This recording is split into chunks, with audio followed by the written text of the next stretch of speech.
All right. So good morning. Hey Mike. Hey Rhea. Hey Raissa. Morning. All right. So welcome to the In Touch podcast. And today we're going to be talking about how we're coping during COVID. So I'm Ella. I'm a mental health advocate from In Touch. And outside In Touch, I do research work. So I'm into drug discovery and all those scientific things. And I guess one way that I would describe how I'm coping during COVID is connected. So yeah, that's me. Hey Mike. Hey Ella, that was a wonderful introduction. My name is Mike. I work in an NGO based in Tondo, Manila. I'm 30 years old, and if I were to use one word to describe my experience in COVID so far, it's thirsty. I'll tell you more about it later. That's me. Good morning, everyone. Hi, Rhea. Hi, Mike. Thanks for that. I'm Rhea, and I'm an entrepreneur and a financial advisor. And as Ella have said earlier, mental health advocate. And so yun na yun nyo, medyo may background noise. Sorry about that. But one word to describe my uh, coping experience in this tough time would be self-awareness. Or two words pala yun. Awareness na lang. Raisha. Thanks, Rhea. One word din yun kasi may dash. Self-awareness. Just one word. Anyway. So, hi. Good morning. So, I'm Raissa. I'm 34 years old. So, I'm also a mental health advocate. And I'm working also as an HR professional in the financial services industry. So, siguro kung I'll describe my experience of the pandemic, I'd probably say that it's full. Kung full of more to share mamaya. Oh wow, Right. I'm so curious about your stories. Me also. I'm curious Definitely. about thirsty. Totoo. We Oo. can build our words together. Full, thirsty, self-aware. Self-awareness Ayun. Ayun. thirsty. It's been a year, over a year since this whole pandemic thing happened. How have you three been since then? I know I've been through a lot. I'm just so curious. Kamusta kayong tatlo since the pandemic started last year? I think I'm gonna go first, if that's okay. So for me, I guess the biggest challenge that I've faced is the shift to work from home.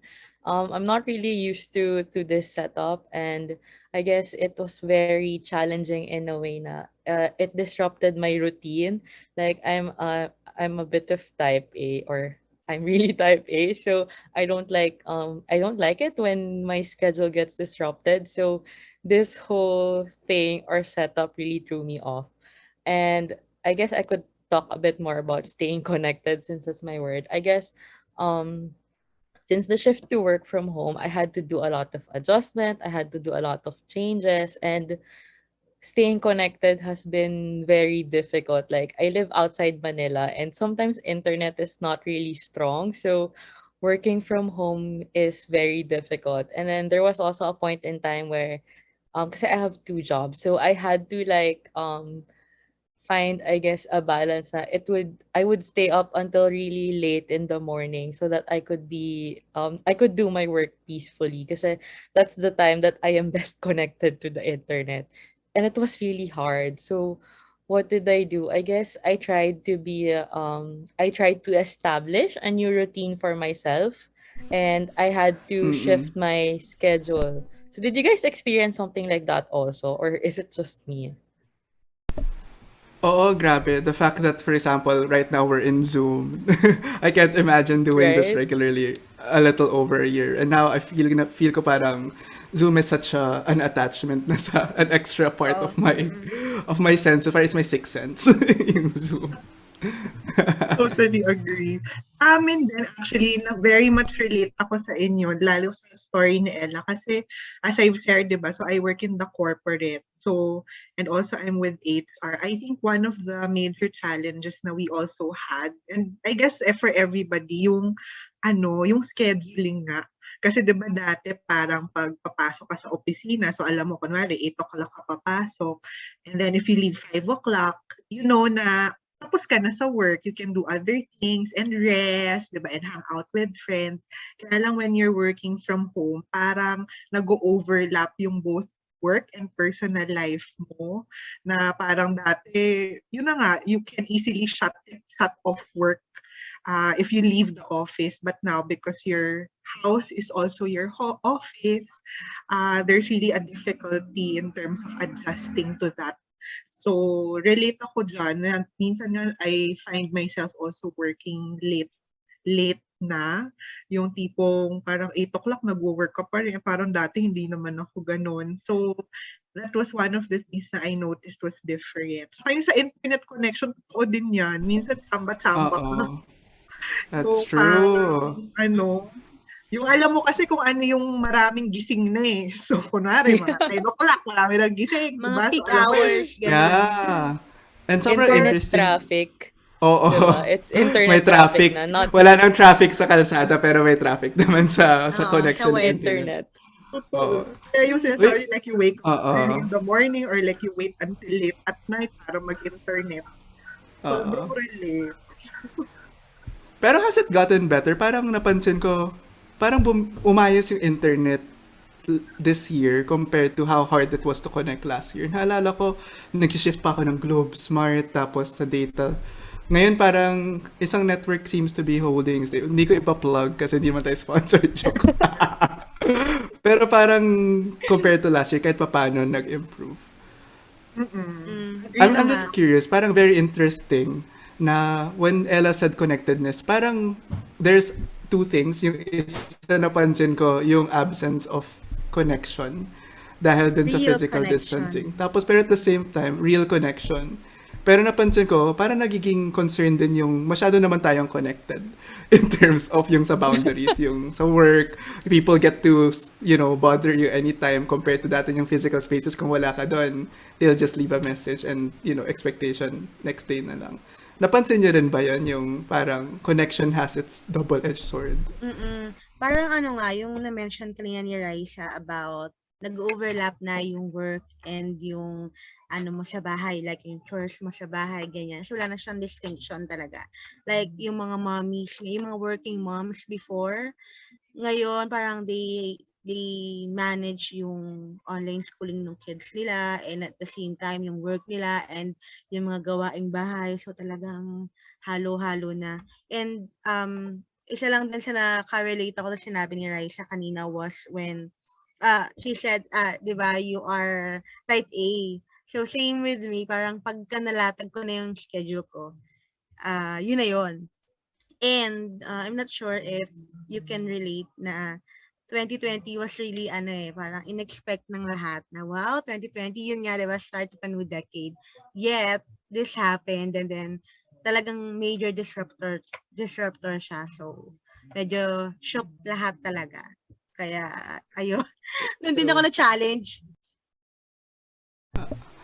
So, I'm just curious, overall, tingin nyo ba ang working from home na naging nadulot ng pandemic inadvertently, would you say mas nakatulong siya para sa mental health nyo or medyo mas naka-affect siya in a negative way? Para sa inyo, how would you maybe describe it? Kasi ako, for me, I realized there were parts na nakatulong, nakapahinga ako. Pero after a while, I felt, ano na, yung brain ko, I felt mas nababother. Namimiss ko, hindi ako extrovert at all. Pero biglang namimiss ko mag-hangout. Sabi ko, unang gagawin ko dito magbabar. Hindi nga ako nagbabar. Pero dahil dun sa pandemic, biglang, parang namiss ko yung mga things na hindi Naisipan ko mo naman naman. ginagawa before. Parang may ganong phantom memories na parang hindi ko naman ginagawa yun before Yeah. pero namimiss Totoo. ko. Parang nakakamiss. Oo. Parang tagal na ako Actually, hindi. Oo. now Go now that ahead, you Ella. mentioned it, I think first few months I was actually enjoying it kasi parang oh, I get to stay at home. Parang like I mentioned, I live outside Manila. So the travel time is like a big consideration for me. I have to go in and out of Manila and the traffic was horrible. So parang at first parang yay, I get to stay home. I save money on gas and toll. Tapos I can just chill at home. Pero parang as time passed by, parang I was noticing similar experience with Raisa. Parang I was logging out later than usual na. And then sometimes I find myself checking my emails at like 11 p.m. na I'm so tempted to reply pero I feel like, okay, maybe I shouldn't do this. I shouldn't do this talaga. So, yung mga ganong I find myself thinking about those things. Eh parang before naman, yun nga, when I leave work, I don't carry those things with me anymore. Parang when I go home, I just, go on Netflix, chat with my friends, or like go out, meet with people outside, diba? Pero yun yung mga major changes that I experienced during the pandemic. And I think among all of us, you're one of the people na nag-work from home since the start until now, no? And True. I'm pretty sure Yeah. dahil dun sa experience na yan, you've learned some, you've ano ba, what's the expression? Nagkaroon ka ng bag of tricks kung paano mag-cope. And I'd like to ask din yung group, kayo, in terms of remote working, anything that you've learned na effective para sa inyo in terms of how to cope with that setup? Kasi we learned na meron siyang positive effects sa atin, but also some very valid negative effects. Ako I'll go first. Dun sa ngayon na lang din talaga ko na-realize yung importance ng setting boundaries. So it's really hard, pero it's very important lalo na ngayon na yun nga, naghahalo na yung mga responsibilities natin dahil isa na lang talaga yung setting kundi sa bahay. So, yeah, yung setting boundaries even sa schedule, sa mga tasks, and even sa mga tao.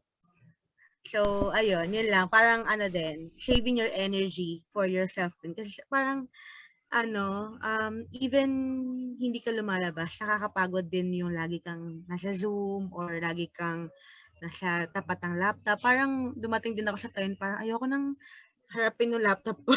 Parang ganon. 'Di ba? Ganon lang. Oh, super same.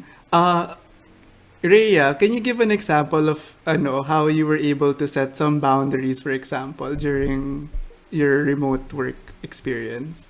Ayun, 'di ba kanina yung word ko is self-awareness. So, meditation really help. Lalo na pagka before ko spend yung buong araw ko, it really helped me, parang grounding and all. Tapos, when things become overwhelming, I journal. Parang, okay, wait. Parang, di ba, pag ang ingay na ng paligid, parang, wait lang. I need some time to process these things, parang ganon. And then, I put everything into my notebook. Kahit walang tawag dito, walang bullets or what. Basta lang masulat lang, para lang ma-release mo. Mm-mm. And Right. then, ayun, parang even yun, meditation and journaling, it really helped me become aware na, okay, mukhang nalipasan ka na pala ng gutom kasi kaka-work mo or kulang ka na pala sa tulog kasi nag-overtime ka, yung mga gano'n. Parang, yun, kasi hindi na tayo nagiging aware. Kaya nga, yun talaga yung Mm-mm. naisip kong word on how I was able to It makes cope. sense. Ang That's galing so rin, para true. siyang two in one na dun sa self-awareness na kapag, dahil sa journaling, tsaka sa, yung sinasabi mo meditation, tama ba na nakatulong siya becoming more self-aware? Tapos, connected dun sa sinabi mo kanina, nakatulong na mag-set ka ng boundaries in terms of kung Totoo. hanggang saan yung limits mo. Totoo. Kasi That's really parang nice. it really, I mean, everything that's been happening, like, uh, well, I stopped watching the news na, and even sa social media, parang may mga in-unfollow akong pages. So, ayun, parang, lang, saving my sanity. Gano'n. Thank you. Wow. I like that. I think 1 year ko na sinasabing mag-try ako mag-journaling. Hindi ko pa rin nagagawa. Pero dahil dyan, I think baka I'll try again this time. How about kayo? Meron pa ba kayong na-try na ways para mag-cope? Mm. Siguro for me naman, parang I related yung sinabi ni Ray about boundaries. So ngayon, ang ginagawa ko talaga, yung work ko, nililimit ko lang talaga siya to weekdays. Tapos pag weekend, talagang shutdown na ako na parang before kasi minsan sisilip-silip ka pa ng email pa minsan. Pero ngayon talaga I decided na my weekends are sacred na. And for me, that was the only way na, kumbaga that's a way for me to put a clear delineation between yung work ko at yung personal life ko. Tapos ano din, hindi ko nga alam kung dahil ba sa pandemic yun, pero ngayon talagang 'pag nagre-rest ako and when I sleep, I really sleep as soundly as I can.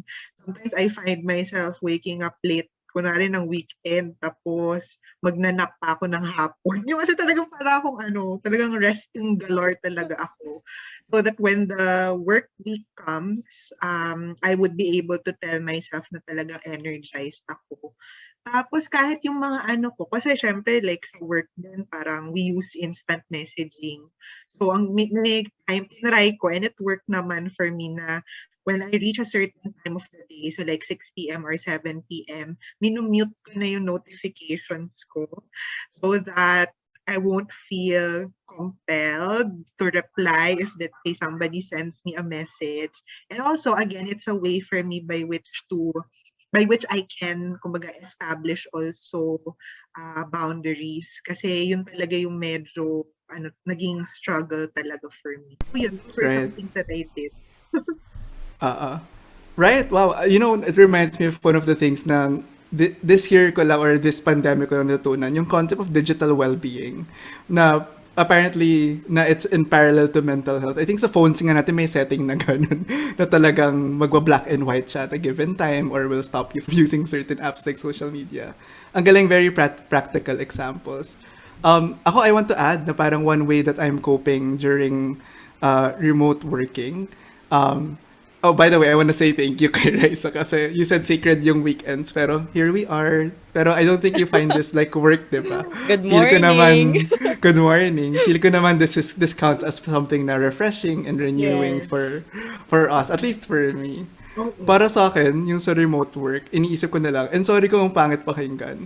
Alam ko a lot of people have been suffering a lot during this pandemic. Pero para sa akin, yun, naiisip ko na lang na I just feel very lucky na kahit papano yung basic needs ko sobrang it's there. And in fact, more than that, I mean, not to sound too privileged, but I guess I need to acknowledge it na kahit hindi ako nakakalabas, nakaka-eat out, yung dati kong lifestyle, yun, nakakatipid pa even then. So yun, parang I get to at least know that I feel safe during this pandemic. So parang it helps me cope na dahil I have the privilege of being able to work remotely, I feel may mga benefits siyang ganun. Pero it adds to, not naman to dive into another topic, pero it adds to this whole other thing. What can I do with this privilege na I don't feel guilty naman? Kasi alam ko maraming walang choice but not to work remotely or maybe wala nga silang work. So, yun siya yung parang balance. Like, there's ang daming benefits ng working from home pero at the same time may guilt na kasama siya minsan. So that's me. That's how I've been trying to cope. Right. I think sobrang interesting the things that I picked up from Rhea, Raisa, and from you, Mike, no? Na parang, I feel like those are some things that I could try myself to be able to cope better during this work from home situation na na times like this. Pero siguro personally I wanted to share lang how I did it since I mentioned nga na I like sticking to the routine. I established a new one, and since I'm working, I have two jobs. So I have a consulting work and then I have my other work as a science researcher.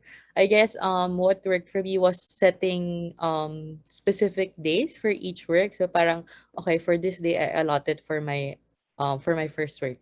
And then Tuesday is for my second job. So with that, the clear boundaries, it's very seen there, and then I can focus on what I have to do for that day. So I mentioned that I'm a visual learner. So what helped for me was setting up my Google Calendar, and on top of that, I have a physical whiteboard by my desk. So nakasulat dun yung things to do ko, and the satisfaction of crossing things out from your list, diba? So super super love it. Sobrang dopamine boost siya Right, na parang, 'di ba? So parang Relate. yes. Na-highlight mo na may kulay na dyan. 'di Ako, ba? Madayang ako Minsan nga minsan eh, eh. Wala siya sa list. Pero I gagawin add mo. it. So you'll That's add so it and then you'll true. cross it out. That's true. That's so Para lang you get true. that hit. Yeah, that's Oo. so relatable. And siguro another thing is keeping my workspace clean. Since I work in my room and I also rest in my room, I try to like fix it. So parang nagka-mini renovation ako to put a small space in my room Oo. as my work area na parang, just to be in the mood or in the zone also when I'm working. So that really Oo. helped me boost my productivity at work. So yeah, I guess yun yun yung Kaya pa tips kita nakikita natin. sa ano, sa Facebook group ng homebodies. Yeah, so many I think, inspirations. oo nga. Kaya, I feel like kaya sobrang lumaki yung group na yun kasi they also maybe resonate like with you, Ella, na one way to cope na doubt if you're stuck in your own space, whether malaki yung space mo or maliit, you try to make it as cozy as possible. Diba? Might as well. So, oo nga, no, Right. interesting. Saka 'di ba kaya din may Agree. mga naging plantita, plantito kasi Oo. yung mga If I can ganong go Maganda sa out and area enjoy the nila. green, I'll bring the green to inside. Yeah, tama. Parang, galing, good. Nga, diba? no? That's So Naalala and ko nga that's creative. good, before diba? nung Oo. nagsa-start ako mag-work from home, parang basta I realized wala akong decent na work, yung wala akong decent na table and chair sa house. So parang for the first few days na nag-work from home last year, parang I found myself working sa bed, ganyan. Tapos I realized, parang di naman sustainable to na nasa kama lang ako. Oo. So, Nakakaantok. oo, Kaya kasi diyan din parang yung parang maya-maya gumaganon ka na, maya-maya nakahiga ka na. So, sa katalikod mo. oo.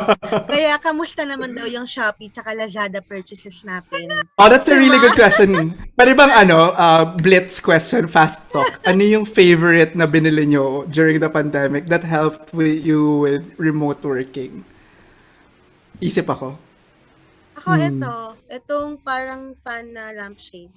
Kasi lagi ayan Oh, ano two in siya, Ayan, ring one. oo, light ba yan, gamit na girl? gamit, gamit na gamit, ayan. How did it help?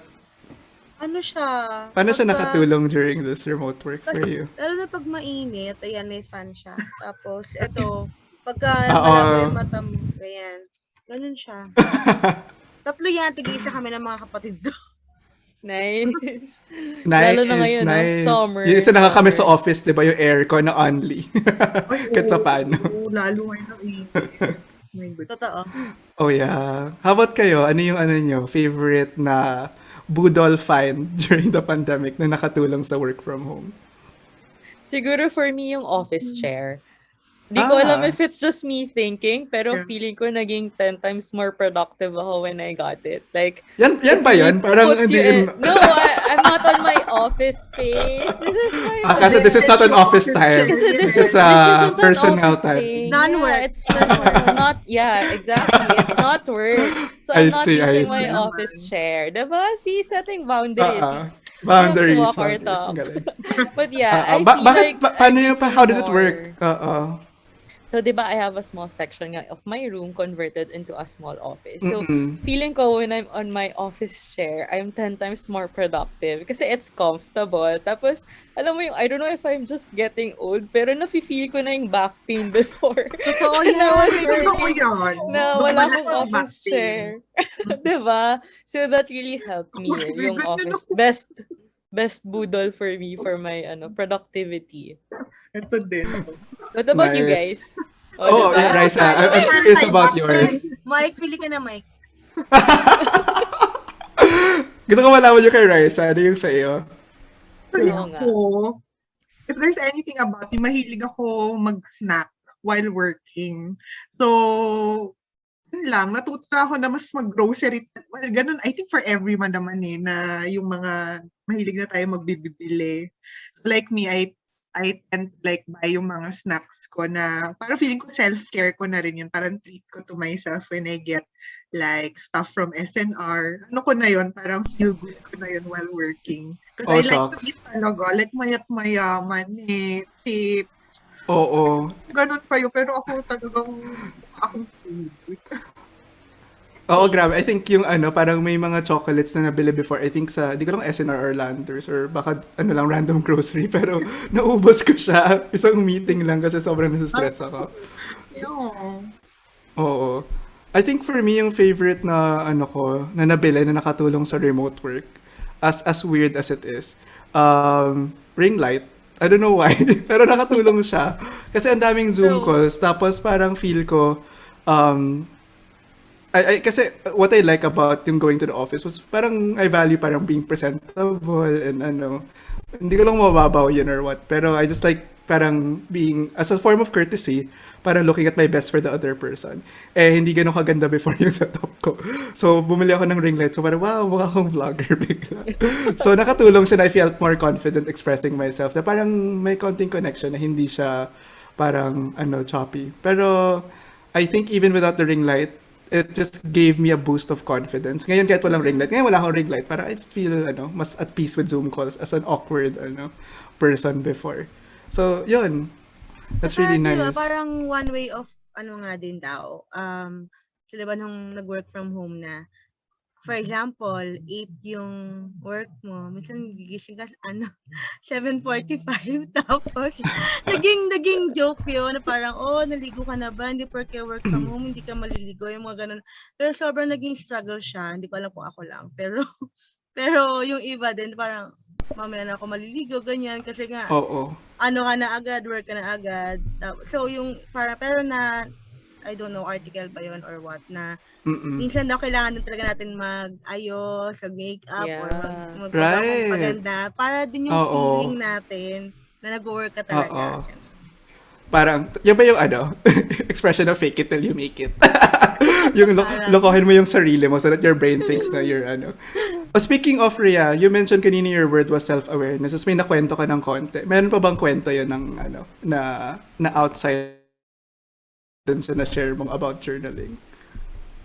ayun, hindi kasi parang meron ding mga ano, eh, naging ano ko siya parang, well, maliban sa sa scented candle ko. Mahilig kasi ako sa scented candles tapos yun, tea yan, mga tita, ano ko. Tapos yun, yung journaling and all. Parang naging Mm-mm. helpful siya kasi pag kami mga friends na nagshi-share about their anxiety, ganyan. Tapos parang ano, na overwhelmed sila, ganito. Then I'll share what I do. Tapos yun, sometimes it helps them din naman. So parang Mm-mm. ano, it made me think na ay ano talaga siya, working siya. If not for everyone, at least most, diba? Ang ganun. Kamusta ba yung experience mo sa pandemic so far? Nabanggit mo you're with siblings and with family? Sobrang ano siya, ayun nga 'di ba parang kasi wala namang naka-experience nito before, so walang magtuturo kung paano mag-cope. Kaya talagang ano, lahat kanya-kanyang strategy. So before kasi we're living, ah, parang nung isa kong pang sister outside, tas yung isa kong sister tsaka yung nanay ko, so hindi kami talaga laging nasa bahay. So imagine yung feeling na nandito ka na lang lagi sa bahay, tapos dito ka mag-work. So yung environment, yun, challenging talaga siya. Ngayon na medyo okay na yung medyo maluwag yung restriction, pero syempre still making sure that we're all safe. Minsan magme-me time ka sa coffee shop, pag yung ano pa din, Yeah. para pa anong tawag doon, yung nag-e-exam daw kayo, yung gano'n yung itsura niyo. Oo, Oo. yung mga gano'n. Sabay may Ayun, one seat apart, ganun. oo, oo. Kasi parang ano lang, breather lang na kailangan mo lang huminga-hinga, mga gano'n. Pero mahirap talaga, lalo na nung March, April, 'yan 'di ba parang nagkakagulatan pa lahat, gano'n. Kayo, like ikaw, Raissa, kasi 'di ba, paanong ginawa mo? Me Mm-mm. naman, so relate yung question ni Mike, no? Parang yung word ko nga kanina na I shared was full. So parang feeling ko, actually two words kasi siya, feeling ko nag-full circle. Yung pala yung gusto ko talaga sabihin. Nag-full circle yung experience ko din in coping with the pandemic. Kasi ako talaga, parang yung sinashare ni Mike kanina na there was the privilege na nabigay din also to me and to my office mates kasi since the pandemic started, work from home talaga kami and we were never really forced, kumbaga, to go back to the office. So because of that, it kind of reminded me to really honor that kumbaga that privilege. So sabi ko, sige, hindi talaga ako lalabas masyado. Kasi nga parang I'm thinking, it's two things. It's one less thing to worry for me. Yung hindi ko na ipoproblemahin kung ko ba si COVID kasi nasa bahay lang ako. Saka second, syempre in consideration din sa iba. Kasi diba they would say na pwedeng wala kang COVID pero pwedeng carrier ka. So because Mm, you're a carrier, then you mm. can also infect others. So parang feeling ko ano lang yun, it was an obligation for me na yung maging careful doon. To the extent na kahit nga me and my boyfriend, imagine, March nagka-pandemic. Alam mo yun, nagkita lang kami nitong 2021. Kasi hindi talaga kami lumabas. Hindi kami nagkita face to face. Nakita lang kami siguro after 11 months. So, ganun kaming parang siguro praning pa rin. LDR? Oo Oo, nga. Oo. LDR. Accidental LDR.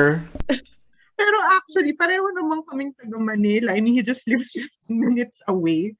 Pero yun, talagang we really took it seriously. Tapos, so I said nga na it's full circle kasi parang kahit anong ingat mo talaga, talagang when COVID hit, it just hits. Kasi like a few months ago, well, not a few months ago, noong April, my parents got COVID. And, nagkaroon sila ng severe symptoms talaga. And parang yung mga fears mo about COVID, parang naglabasan sa lahat na parang kahit anong ingat mo talaga, yung sinasabi nila na it can hit you anytime, it can. So, they both had severe symptoms. Tapos, di ba minsan nababalitaan yung sa news na parang it's so hard to get a hospital and all that. And it was the same challenge that we also had. But what I probably would say what helped talaga is yung really finding the right support and really educating yourself about it. Kasi marami kaming nakuhang help. So like, I'm not sure if you're familiar with that, pero there is this parang one command center na in-establish ng Yeah, DOH or ng DOH. government that will allow you to, have people to help you find a hospital. And sila actually yung nakatulong sa amin na makahanap ng hospital for my dad. Mm-mm. And then for my mom din naman, it was a friend who also helped us, get them to the hospital. So they were, alam mo yun, taken care of. So importante yung support na yun. Tapos, meron din akong, um, kasi my dad was admitted in PGH. So, ano ko lang, parang share ko lang din yung info na there is also such a thing as like PGH telegabay. So, these are like volunteer doctors na you Mm-mm. are taking care of, let's say, a person who has COVID and you want to do home care. Parang they're also on call in terms of, providing help. So, that was, alam mo yun, nakatulong. So, yun yung sinasabi ko na, yun na nga, importante na you have the support. Then also, syempre for me, it was helpful na to really pray a lot, diba? And really look at the positive side and really hope for the best.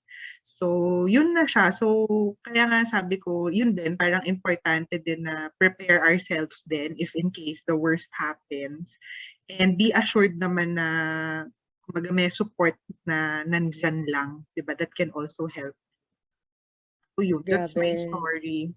Thank you, Raisa, for sharing that. No, and I'm glad to Oo hear nga. your parents have recovered. They're Oo, okay now. okay na sila They're eh. feeling Oh, better. wow. Yay. Grabe. Mm-mm. Siguro I just wanted to share na I think last month yung or like 2 months ago, yung parang biglang nagkaroon tayo ng it's not really a second wave but like there was another surge of COVID cases and I don't know, parang it was, parang well, personally, I was feeling helpless kasi parang the people who were getting COVID were getting closer and closer to my circle. Na parang, these are, before, there are a lot of people contracting COVID. Pero now, parang a friend, a family friend, a relative, people na, yung nagkakaroon ng COVID. So, that was really challenging. Tas parang for me, I'm staying at home. What can I do? So I guess I could resonate dun sa importance of keeping our connections na parang even if we're not physically together, we can maintain our connections with our friends, with our family, with our loved ones. So we can leverage yung different social media platforms that we have. So, we have so many things. Parang ito nga, Zoom, we're using it for work. Pero we can also use it for family time to keep connected, to be updated, diba? So, I guess yun lang yung important thing na makakatulong for us, no, to keep those connections, to feel na, we're here, we're together. I mean, we're not physically together, pero, you can send your love and support, diba? Oo. May na-experience ako and it's not as intense yung a loved one getting sick. Pero I remember around last year, first time ko magka-real COVID scare where may nag-positive sa center namin. At that time kasi nag-GCQ na ulit eh. So, pumasok na kami unti-unti. And may nag-positive din sa center namin. So, lahat kami, marami sa amin close contact. Tapos nagpa-test kami sa one private hospital. And yung feeling of waiting for your test results to come in sa email, wala kang magawa kundi mag-refresh. Hindi ka Refresh. Yeah. maka-function. I'm not sure if you've ever experienced or even like if you've ever done Yes. an antigen test na 15 to 20 minutes lang pero grabe yung anxiety waiting kung lalabas ba yung strip doon that says you're positive or you're negative. And I think that's yung marami sa atin may ganong experience na it's a looming, alam mo yung horror movie, yung may music na tanan, Dun, dun, dun, tanan. dun. Pero it never stops. Pero never dumadating yung ano, yung mumu. So parang pero it's always there the music of yung scary mumu para palabas na sa screen. So, and minsan some of us dumating na yung mumu, yung multo, yung monster and nagkasakit nga yung loved ones. And I know a few people na medyo talagang the worst happened. Some of their loved ones passed away. Iba critical pero nakabawi. Pero siguro ngayon nagre-recover pero may konting symptoms. Yung tinatawag nilang long COVID na hirap pa rin huminga pero wala nang virus. So, grabe no, it's a consistent threat. No wonder na a lot of us probably feel constant tension kahit na parang we're safe at home naman or ano. Ayun lang, napaisip lang ako dun sa stories nyo na it can be as simple as yung in a coffee shop or yung someone getting sick or just being at home and parang thinking about so many people getting sick kahit ikaw mismo hindi. Ayun lang. Alam mo, when we were talking about this, naisip ko, parang very effective yung tips ni Rhea a while ago. Now, when we're experiencing difficult situations like this, I guess yung mga meditating and breathing exercises would be really helpful for us, no? Grounding exercises just to calm ourselves na, we're facing difficult situations, pero we can find ways and like we have support systems naman, diba? So, siguro that's one thing now we can try. Me kasi personally, I don't know a lot of breathing exercises, but I think that's something I'll be looking into after this and see, diba? Parang it's a nice thing to try. Sige. Ako, So, I confess, hindi talaga you gumagana sa know, akin yung meditation ng konti. Oo, kasi parang if I stay still and quiet, may brain hijacks it with the worst possible thoughts. So for me, what helps is looking for information o kaya staying active. So for me, yung nakatulong when the surge happened was getting back on, parang working on mini projects. Pwede siyang working out o kaya cleaning my room. Parang in a sense may pagka-meditative aspect siya pero I guess not exactly mindfulness pero parang I get to focus on one thing rather than the world around me that I can control. alam mo, And we're the grounding same. myself in facts din. Ganun ka rin. Yung talagang I have to study ano ba talaga yung Yes. transmission rate, That's ano ba so tong is me. is is Sinovac really deadly? Ganun Pero talagang I kasi yung really yung search mind it. mo no, naka-focus lang sa isang bagay, like cleaning your room. So it's like, well, in a way, meditating na din kasi nga Exactly. hindi siya kalat, hindi scattered yung thoughts mo. So parang kaya din siguro madami naging minimalist during the pandemic. Madami ding nag-overhaul ng kanilang mga wardrobe and all kasi nga parang they need to do something else instead na magbabad sa social media or manood ng news. Parang ganon. Naghanap sila ng ibang gagawin. Mm. So in a sense, hindi naman masama mag-distract ng sarili minsan, no? Or mag-detach from the situation. I guess So, so. Kasi for me, it worked eh. Kasi parang, I don't know, siguro the way I was thinking it, yung anxiety ko was coming from the uncertainty.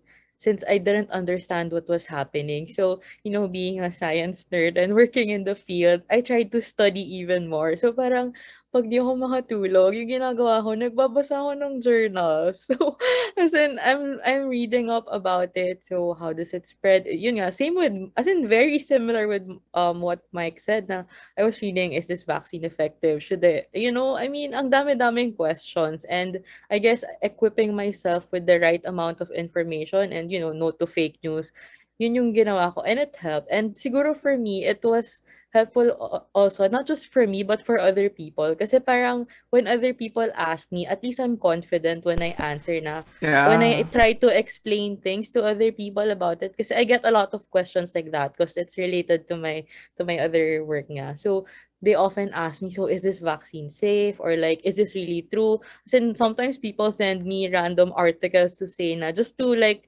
get a parang 2 cents about it na, what do you think about this? Is this true? So, syempre, I want to be coming from a more informed place naman. Syempre, I don't want to be, giving out fake Right. news to other people. So, I Oo, studied. kasi mas nakakatakot minsan yun. Yeah. Oo. Diba? Baka sabihin, ay, si Pero Ella, it's source it's of fake news interesting. pala. Oo.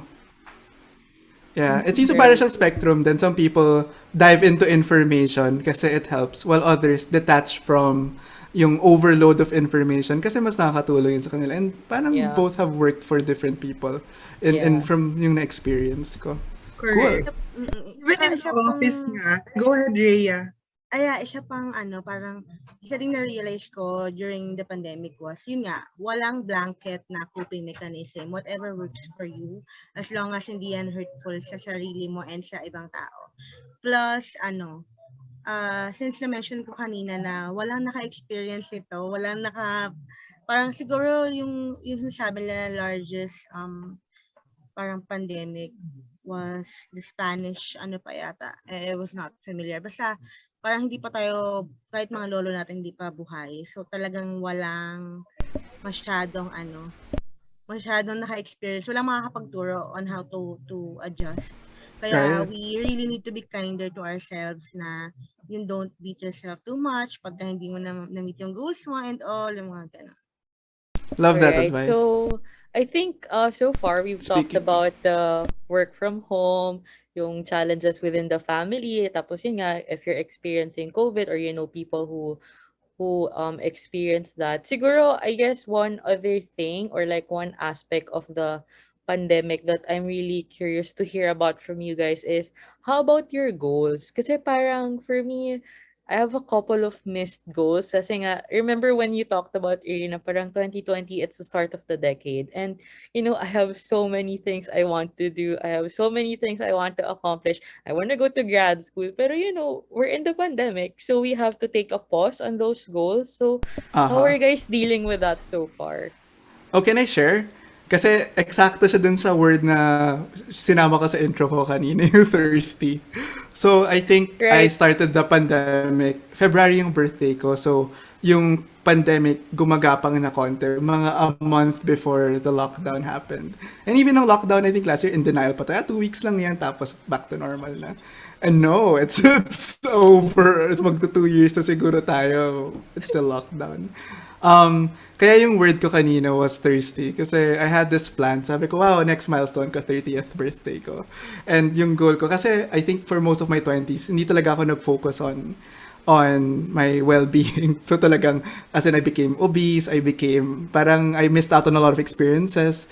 Tapos focus more on work. I focused more on, my mission or my purpose. So sabi ko, siguro on my last year, I'll sprint it. I'll throw a big party kasi I've never done a party and since I was 8 na may mga pabitin pa ata yun. So sabi ko, 30 is thirsty at 30 or thirsty for 30. Hindi ko alam kung ano yung appropriate preposition. Pero sabi ko, So that's oo, why. that's why I was really thirsty for the 30th na parang tatlong dekada na akong buhay and I want to celebrate my life for the first time. Diba? Usually I hated my birthdays eh. Tapos wala, biglang, despite setting aside budget for it, despite really preparing for my introvert self inviting people over to celebrate. I never invite people over to my house, pero I wanted to. But it's not gonna happen. Unti-unti laging sinasabi ng authorities that by December normal na, by January normal na, and then February came. Wala. Wala pa rin So, I felt like ang laki ng nawala ko kasi 30th siya. And I really wanted that to be a special day or a special birthday. As someone who never really celebrated his birthday on my own. And I also have heard stories about weddings, missed or weddings that became downscaled when pangarap talaga ng person to have this grand wedding. Or younger friends that I've had na medyo mini-mentor na pumasok sila ng pandemic 16 or 17, nag-debut na at lahat, and they're now, magto-20 na sila siguro next year, tapos they're still, feel nila teenagers pa Here. rin sila kasi they missed out eh. Yeah. Oo. So, yun lang, share lang ng some missed goals or some missed experiences that I felt like this pandemic kind of took away from some of us. Ako, same with Mike, kasi I turned 30 last year, August naman yun. So, ang plan ko is to go to Siargao, alone. So, yun yung aking, parang sabi ko, kasi before, nakapag solo travel na ako to Baler, pero sabi ko, ay, gusto ko layuan. Dapat naman, mag-airplane naman ako. So, I'll go to Siargao. Tapos, in denial pa ako kasi August yun. So, di ba, March. So, mga April sabi ko, ay, matatapos na yan.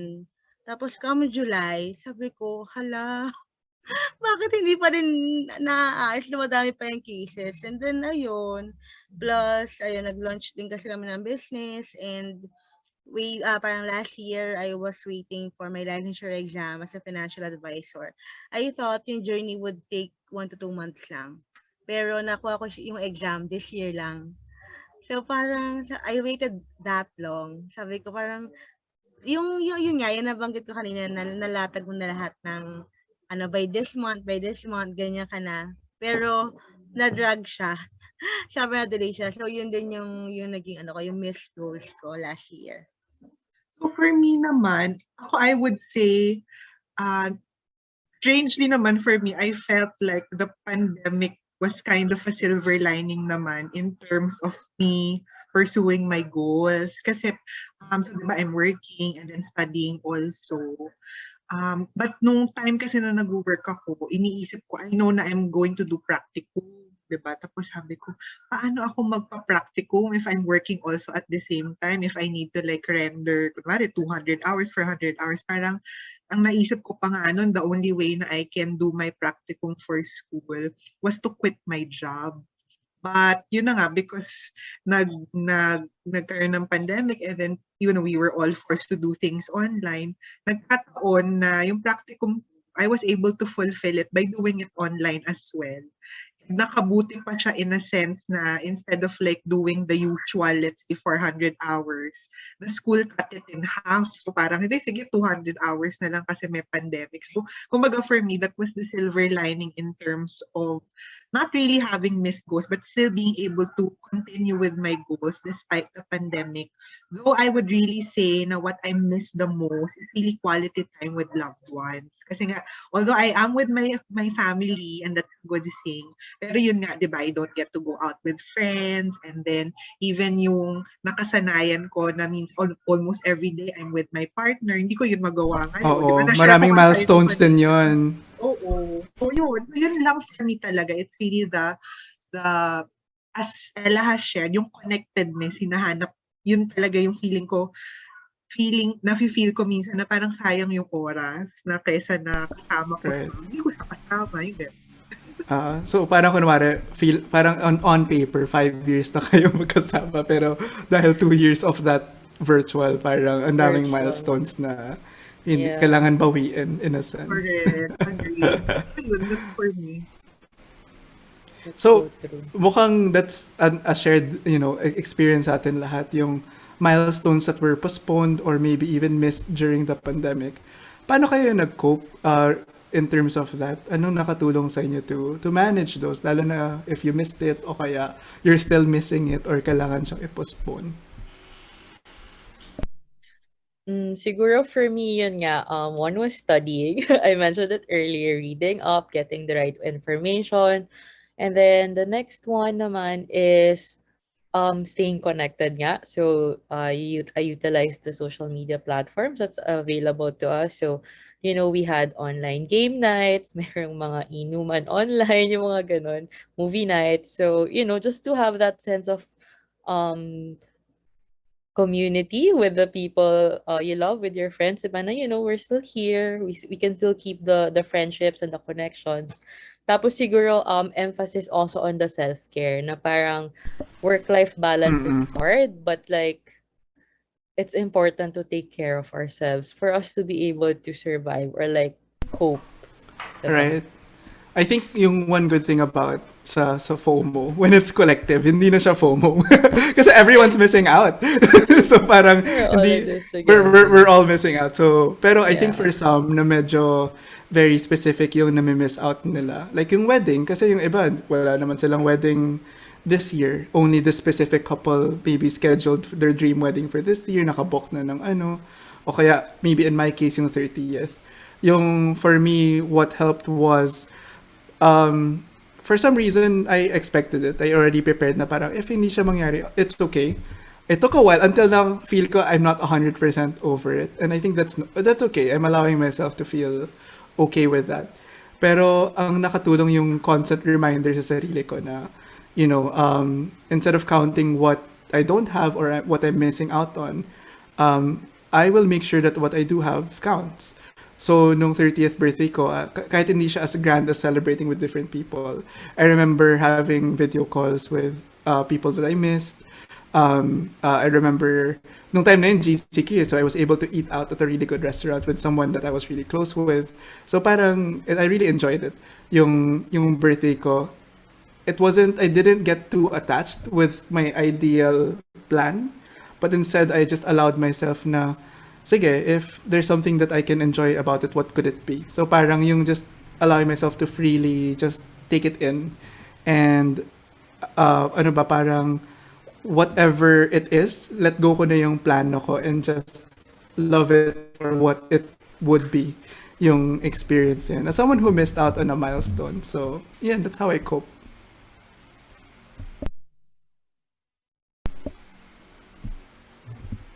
I Ano, agree siguro, din yun dun sa self-care na sinabi din ni ah, Ella. Ako parang one of the things na natutunan ko naman during the pandemic, feeling ko yun ang wala ako, yung self-awareness, and specifically in terms of honoring yung needs mo din. Kasi parang I remember before, so because you go to work every day, parang kahit may masakit sa katawan mo, parang iniinda mo lang siya, hindi mo siya, yung kahit na sinasabi na ng katawan mo magpahinga ka, hindi ka nagpapahinga. Pero ngayon na nag-pandemic and we're working from home, I took that as a sign na baka it's about time naman na I start respecting what my body is asking for. So kung halimbawa na minsan na I'm not really feeling okay, yung parang feeling ko magkakasakit ako, if before I would really just, parang push it aside and not really care about it. Ngayon talagang I take a leave na before hindi ko talaga siya ginagawa. So I think yun ang one of I would say one of my milestones when it comes to cooking. So ikaw Rhea, what have you been doing naman? ayun, since na-mention ko nga kanina na relate ako dun sa senior ni Mike about missed goals, I think it's also important kasi I believe na yung grieving, it's not just sa mga nawala na loved ones, but also to delayed plans or dreams or I don't Mm-mm. know, mga ganun, mga hindi mo nakuha na achievements or whatnot. Pero ayun, I had a grieving phase dun sa 30th birthday, sa mga travels, sunod-sunod yung Oh my God. mga You know, that canceled. makes me feel the fact that you're sharing na may ganong ka experience. I'm sorry, cutting you, pero thank you, Ray. Until now, na-realize ko, wow, I didn't think I needed to Kasi hear that, but I needed to you hear really need that. to grieve. Thank You you, really need to Rhea. grieve Oo. na, okay, it's painful. Kasi you have expected and alam mo yon parang it's important to you eh. So, ayun, Yeah. yung may trip pa kami to Korea na na-cancel din, na hindi ko na Oo. mention yung airline na hindi pa na-refund. Pero, alam mo yun, parang, I'm literally feeling chills kasi I feel validated. Grabe na the fact that you said it's okay to grieve about it. Kasi ba't ako mag-grieve 30th birthday lang naman pala? Wala naman pero it's namatay. important Pero, kasi oo. the fact na Thank you for mention that. mo siya ngayon, it's really Oo. important kasi tsaka yun nga milestone, parang siguro yung iba na makaka-relate ito, sabihin nila parang graduation lang naman yun, baka sabihin nila ang drama ko or Yeah, recognition lang yung... naman ang drama ko. No, it's important, and if you're hurting about it, it's valid. Yun nga parang Oo. Right. yun yung sa case ko na yun nga parang sabi ko, "Oh my gosh, yung Siargao, yung Korea." Tapos Yeah. after I have acknowledged that I was hurting that time, I allowed myself na yun nga, na mag-grieve. Then Mm-mm. after that, Siguro ano din, parang nagkaroon din ako ng time na mas na-realize ko na, okay, ito yung mga gini-grieve ko, nabigyan ko Oo. na ng time yung self ko to grieve about it.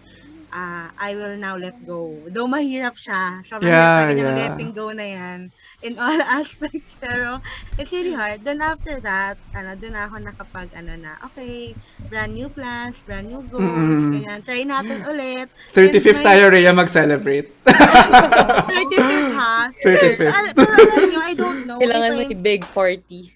I don't know if Ah, ako lang, pero medyo natakot akong mag-cope noong 2021 ng pagpasok. mm. Parang sabi ko, would I still hope or plan big things? Parang ganun yung ano ko, parang, kasi 20, parang Oo. gano'n, parang, ano na yung hope ko ng Right. 2020 eh. So, should I? Parang gano'n. Pero, ayun, Oo. I try to, again, going back to journaling, I try to write down all the great things that happened Oo.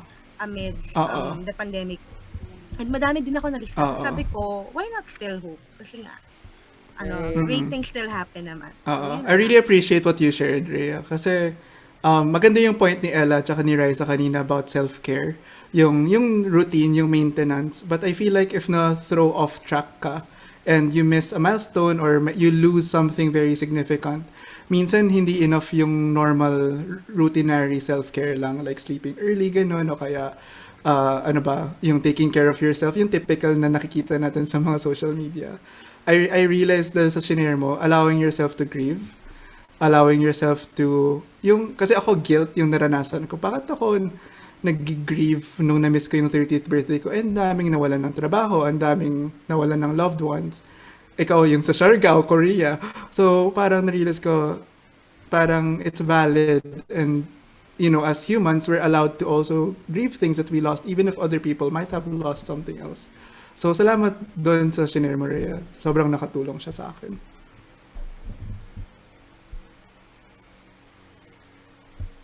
Ayun. So, since na-share na natin yung ating mga challenges and how we manage to cope up sa lahat ng nangyari. Parang ang dami na nangyari. Pero alam niyo pagka pala nagka-count ng year, parang parang pagka yung pinakahuli naalala natin yung 2019 pa rin. Hindi ko alam, baka ako lang. Pero yung lahat ng nangyari ng 2020, what's your takeaway? Or what would be the message that you can give to yourself na lang siguro um after everything that happened as we wrap up? You know what I observed dito sa conversation natin? Na parang so many challenges, no? May nagbanggit about connectedness, whether it's too little or too much. May nagbanggit tungkol sa parang the way that I would describe it would be cabin fever or staying in with people for a very long time. Yung iba missed milestones, yung iba the actual virus in itself and the threat to life and the people that we care about. So, if I were to maybe summarize one thing that I learned is that I think different people dumanas ng iba't ibang bagay during this pandemic. Although maraming shared experiences siya, ang daming it's a very shared experience for all of us, pero at the same time very specific and individual din yung how it affected a lot of us. Pero if we allow ourselves to look for similarities or yung really try to understand people. Ngayon pa lang sa call, I think this is our first time nagsama-sama tayo apat, pero narealize ko ang dami kong similarities kay Ella dun sa pagiging informative, yung kay Rhea dun sa grieving niya, yung kay Raissa dun sa naging scary experience niya dun sa COVID. And I realized as much as we're all very different, ang dami rin nating very similar na Shared shared experiences. experience talaga. And that helps me become more patient and sabi mo nga kind sa mga people that I deal with na talagang extra more parang kind na sa mga tao that I work with, especially sa work and especially at home sa family. So that's me. Yeah. Siguro for me naman, my key takeaway for this whole conversation is that first we have to recognize that what we're feeling is valid, 'di ba? So parang that's the first thing eh. So okay, what I'm feeling is okay. This is something different from what I'm used to or from the way I was living before. But so it's okay to feel thrown off. But I guess we have different ways of coping, and we have to, I guess it's a matter of finding what works for us, because some might work for the others, another approach might work for me. So it's finding that right activity or hobby or a new thing to take care of yourself, diba? It's a matter of finding the balance na it's okay to have good days, it's okay to have bad days, but what's important is we can come back by doing the healthy coping activities that we can do, diba? So yeah, I guess that's it for me. What about you, Raisa? I'm interested to hear about your thoughts. Mm. I totally agree with all of you and also with what Ella said about, you know, all our experiences, they're all valid. There's no right or wrong way to experience this pandemic. And there's also no right or wrong feelings. Whatever it is that comes to us during this pandemic, it's just really, allowing that to happen and allowing ourselves to feel that. And also one thing talaga na take away ko din from, all the things that you've shared is I realized that while the COVID, the pandemic makes us, feel helpless, one thing that we should also remind ourselves is being able to cope is something that is within our control. 'Di ba? Yung parang finding ways to to be more see the light at the end of the tunnel, to really make ourselves feel better and adjust to the situation. That is something that is within our control. So I guess if we would be able to focus on that, then that will boost our, kumbaga, ano ba, that will make us more confident, kumbaga, in terms of, facing whatever may come in the next month or so. So maybe that's for me.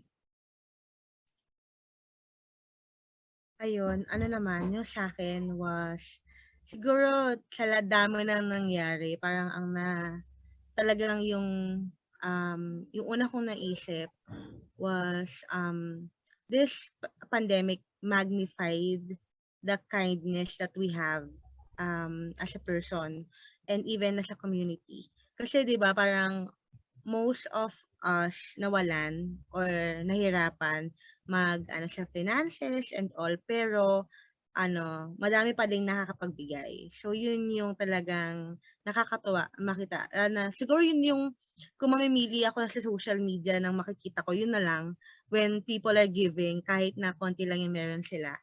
Yun din yung pinakita ng pandemic na people can still give. Ayun. So para sa akin, it seems like na yung pinaka na take away ko is yung okay lang hindi maging 100% ngayon, no? I don't think that's something that we all have to strive for. If that's what you want, to pwede naman. Pero yung na-realize ko is at bare minimum, sana we all go through this safely together. Kung may ways that we can cope na may healthy alternative, for example, whether it's shopping o kaya whether it's spending time with family. Uh, for me, go for it. Whatever it is that we need to do just to go through this pandemic safely, mentally safely, physically safely. I think we deserve to allow ourselves to pursue that no matter what. We do have one upcoming next Sunday then, no? So because the podcast is happening every Sunday at 9 a.m. Yun. So Yep. stay tuned for that. Yeah, and a lot of mental health topics na I think intersect with what's happening right now, or share a lot of shared experiences aside from coping from or during COVID. Hope yung mga people listening in maybe felt the same way na nakasama kayo sa chikahan namin and sa kwentuhan. Right. Thank you, everyone. Super thanks, Mike, Ella, Rhea. Thanks Thank everyone. you. Thank you